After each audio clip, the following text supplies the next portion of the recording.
Welcome back to the age of cathedrals. In our last times together, we came to know something of Abbot Suger, builder of the first Gothic cathedral, the Abbey Church of Saint-Denis. We saw how rooted Suger and his project were in the Roman, pagan, and biblical past. And though he studied the past, the innovative abbot sought to build something new. The old Romanesque churches he had seen, some of which were the product of an earlier era of cathedral building, had thick walls, few windows, and were dark inside. The Romanesque wall was thick and opaque and covered with painting, as we see in this image of the crypt of Notre-Dame at Étampes, or in this image of the nave of Saint-Sabin-sur-Gartempe, which is painted even on the ceiling with a cycle of stories from the Old Testament. Notice the story of Noah and the ark, looking somewhat like a Viking boat. Romanesque churches had massive walls and few and small windows, as we see in this image of the transept crossing, the place where the nave and the choir are intersected by the two transepts at Châtillon-sur-Seine, or in the small windowed crossing at Tournus. Suger's cathedral would have thinner walls, larger windows, and above all would be filled with light.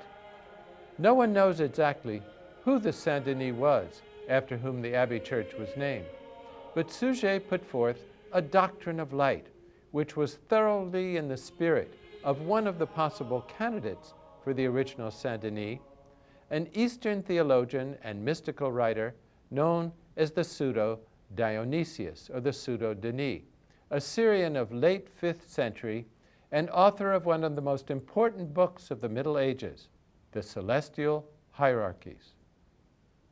Remember Suger's famous statement, "Reflection of the past is the promise of the future"? Well, the Celestial Hierarchies was a book that was a fulcrum between the world of late antiquity and the high Middle Ages, between the past and the future. It came to the West through diplomatic exchange between the Byzantine emperor and the Carolingian court. A Greek manuscript containing the works of the Pseudo-Dionysius was given to Charlemagne's grandson, Louis the Pious, by the Byzantine emperor Michael the Stammerer at Compiègne in 827 AD.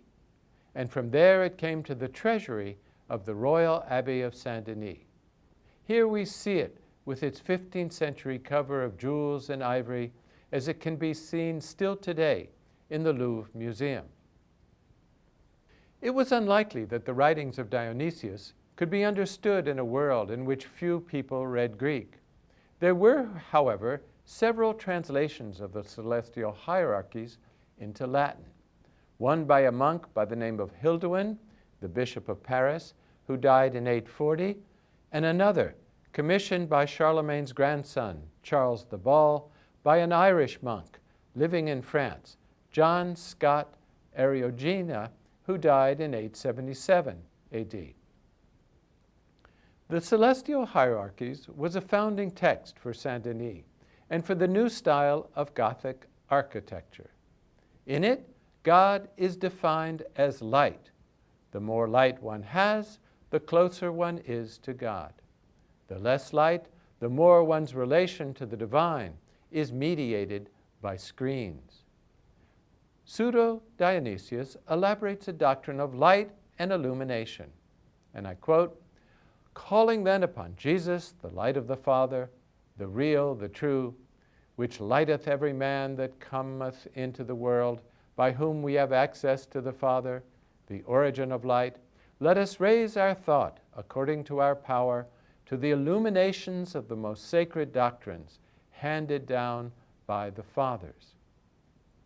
We saw in our last time together how important the entrance to the cathedral is, and right over the central entrance of the west facade of Saint-Denis, we find a written inscription that could be right out of the Celestial Hierarchies of Pseudo-Dionysius.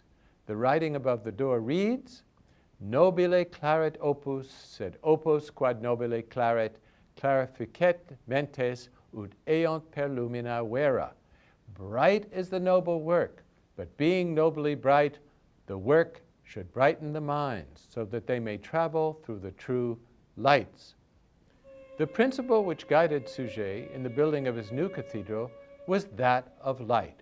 His goal, that, in his own words, the whole church would shine with the wonderful and uninterrupted light of most luminous windows, pervading the interior beauty.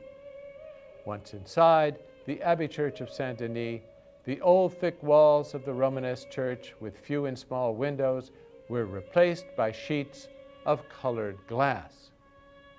The Gothic wall is thinner, porous, transparent, not an impenetrable surface to be painted, but full of windows and a source of light.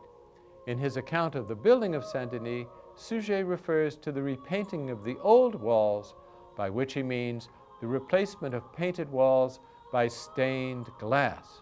Moreover, he says, we cause to be painted by the exquisite hands of many masters from different regions, a splendid variety of new windows, both below and above. Here we see one of the stained glass windows located in the choir of Suger's New Style church. It depicts a motif found in almost every church built subsequently, and known as the Tree of Jesse, and we shall return to the Tree of Jesse more than once. What is fascinating about this example, however, is that in the lower right quadrant, where often the donor of a window is identified, Suger has placed an image of himself holding a stained glass of the Tree of Jesse, as if he himself were placing it in the new cathedral. Here we see the story of Moses from the Old Testament, and here a window known as the anagogical window, an important word for Suger, as we shall see at the end of our time together today.